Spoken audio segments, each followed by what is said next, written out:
Hello everyone, I hope you are doing good.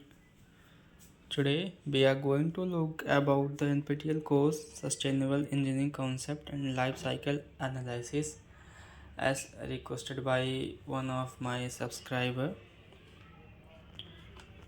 So let us begin.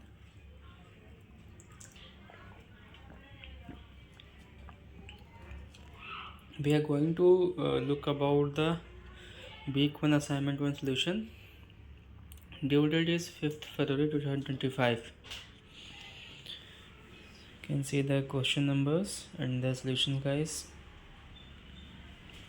Which of the following is not a pillar of sustainability?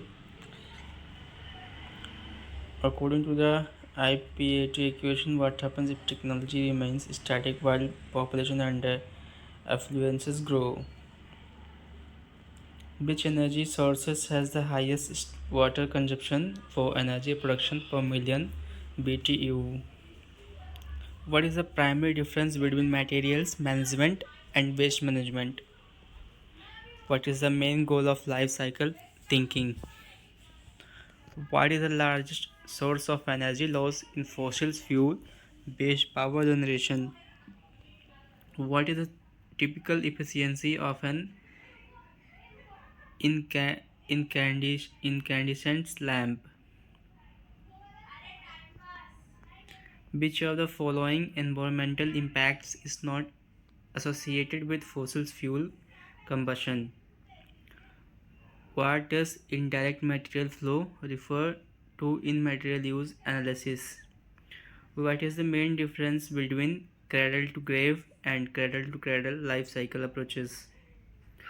Which of the following is not a sustainability indicator for engineering designs? Which factor contributes most significantly to the rapid increase in material use over the past 50 years? What is the projected increase in global material and energy use by 2050 if current trends continue?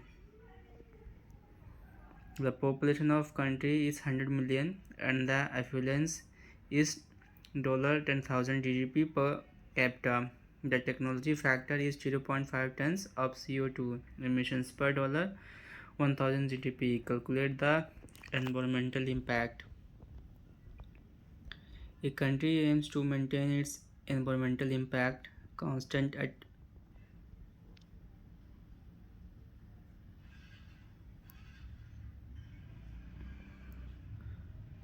tons of CO2. This is the high value. Its population is 150 million and affluence is $12,000 per capita. What should the technology factor to be achieve this target? Thank you guys for watching this video.